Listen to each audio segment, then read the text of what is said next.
oui da ngeen demoon assise de la justice yàgg naa ko fi wax assise de la justice lii mooy confirmer mooy que ku xalaat ni président de la république dina génn ci haut conseil de la magistrature da ngay nax sa bopp lii moom ce sont des actes yu ñu posé yu mu leer na ni loolu moom bu leen sax rêvé te réforme de la justice min je sais que yéen am ngeen ci xam-xam ay nitu da ngeen xam article bi xam constitution loolu yëpp dëgg la code de procédure pénale ak lu ne article yëpp ngeen génne mais le sénégalais lambda moom xamut loolu moom dañ ko ne rek waa jii nekk ci palais bi tant que moom mooy jiite am magistrat yi justice bi du dox moom mu ne wéy dem ci dimanche bu solo ba jekk ñëw rang xoolal daagu romb ay kees yu bëri bu nañu def ci tur mu ne kii de wax na ma ni président dootul dugg ci mbirum justice karaj carte ba kooku loolu rek la kii woon nga dem ba pare nga ne ko non en fait li ma la doon wax sax c'est que du noonu demeewul noonu nël la demee parce que aujourd'hui on est très loin de cette réalité loolu la sorti premier ministre bi wane mooy que il faut pas rêver mooy que ces gens là koo xam ne yow yaa ko jiite muy def tooxi duuna bés boo ko bàyyi boppam xanaa mu gën a defi tooxi duuna ak liberté c'est-à-dire qu'on est très proche de cette liberté là donc aujourd'hui pour man c'est une sortie politique mais c'est une sortie qui doit interpeller les gens de Pastef pour ñu xam ñu ñoom seen bopp mais kan moo leen jiite parce que pour man il y a une crise d'autorité je ne vois pas le autorité wu président bi dans cette histoire là moom la ñu fal mooy premier moo tax Ousmane Sonko nekk premier ministre même bu dee Diomaye mooy Sonko bu Diomaye signé wul woon Sonko du nekk premier ministre président Diomaye bu signé wul woon Ousmane Sonko du nekk premier ministre mais dañuy coow ci c'est le seul pays au monde où on parle de ñu mel ni te doo ci dégg turu président bi dafa mel ni bokkul ci coow dañ ko teg na le et ça pose un problème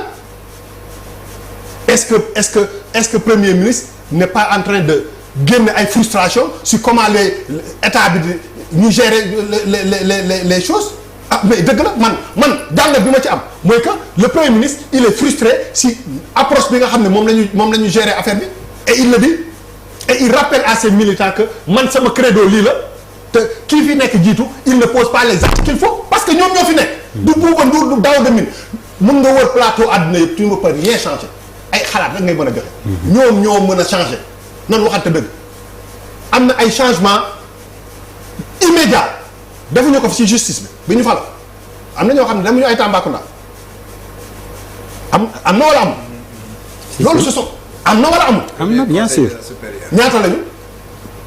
plusieurs mais ñoom ñëpp ku ci nekk rek sa tour daan na la kii donc ce sont des changements qui ont été opérés automatiquement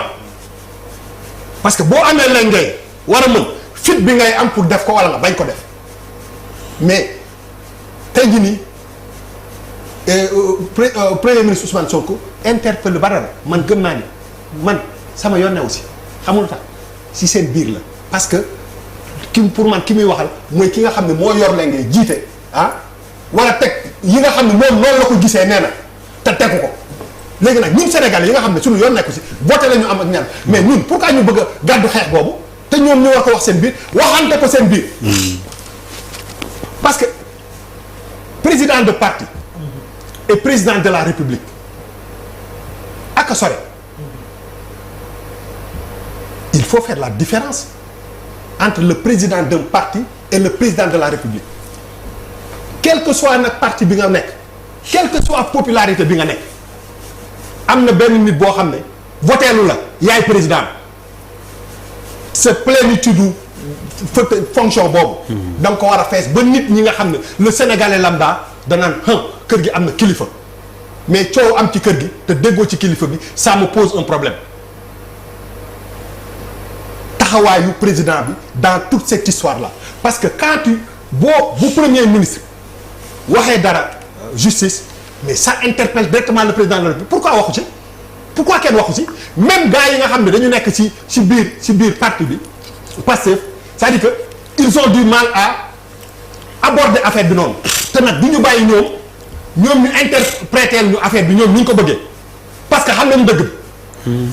et moi ce sont des problèmes comme ça mooy que dans toute cette histoire là discrédit bi ci justice bi c'est pas ci justice bi c'est sur le président de la République parce que c'est le patron et quand le patron ne dit rien si li nga xam ne cour suprême la ñu wax mais c'est pas cour suprême comme le mot l'indique cour suprême dañu wax quand même am na ñoo xam ne tey jii ñi ngi toog seen kër yi seen doom yaa ngi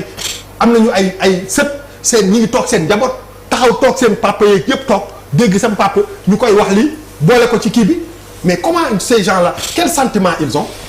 corporation boobu yëpp ban la ñu am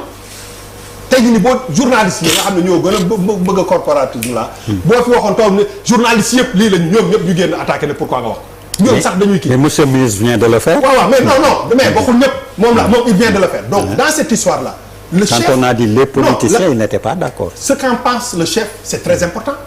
on peut en étant premier ministre on peut pas être électron libre boo xam ne lu la neex wax mënul nekk c'est vrai. surtout quand tu touches à des trucs yoo xam ne ñun ñëpp ñoo ko bokk muy justice lu sacré ñu nekk ci benn yoon boo xam ne dañu ne dañ koy régler léegi ñu dem ba ci biir moom mu génn nee na mooy président parti bi il a élément yi mu joxe yépp ki fi nar a fàllu sax boo moytul man maay dem topp ko élection municipale ñëw xawul jege si ah dafa ne gars yi dañuy wax nii rek sànni mooy que ki nar a samp boo moytul ki mairie de Dakar sax damay ànd ak moom ci biir affaire bi si il donne des mais ay code il faut gars yi bu ñuy wax da ngay déglu ci ginnaaw déglul bu baax nga xam ni am na ay prémices position yu ñuy teg ci biir wax ji il parle à ses militants mais il ne parle pas aux Sénégalais mais maintenant nag boo jëlee di wax ak ses militants boole ci justice bu boobaa justice ñoo war a régler le problème et je suis d'accord bu fekkee ñi nga xam ne dañ leen di duut baaraam ñoom ñëpp ñu ne ceel que kenn waxu ci dara saa yi ñoom tamit bu fekkee ne liñ leen di wax kii au moins nga gis ay nit yu génn am benn taxawaay mais les gens ne tekk effectivement da nga naan mais xanaa gars yi dañu ragal wala dara wala décision yu ñuy jël bu dee dañ ko jël seen aqulaayu taala au nom du peuple mais ñooñu war nañu mën a am benn kii boo xam ne nit waru leen premier ministre waru leen ñëw jël bal seen loxo dugal seen bit da leen ay am na si ñoo xam ne ay corrompu lañu ay lii lañu wax ko ouvertement am na yoo xam ne sax man bu amee xanaa wax ji live bi audience la waroon nekk entre président de la république et premier ministre ñoo waroon toog seen bureau ah waxtaane ko audience la woon dootul woon waru woon nekk audience publique mondiale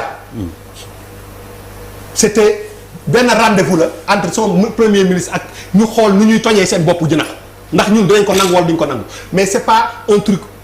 public donc buñ ko defee rek il y a de la politique il faut pas sortir de la politique dans cette histoire là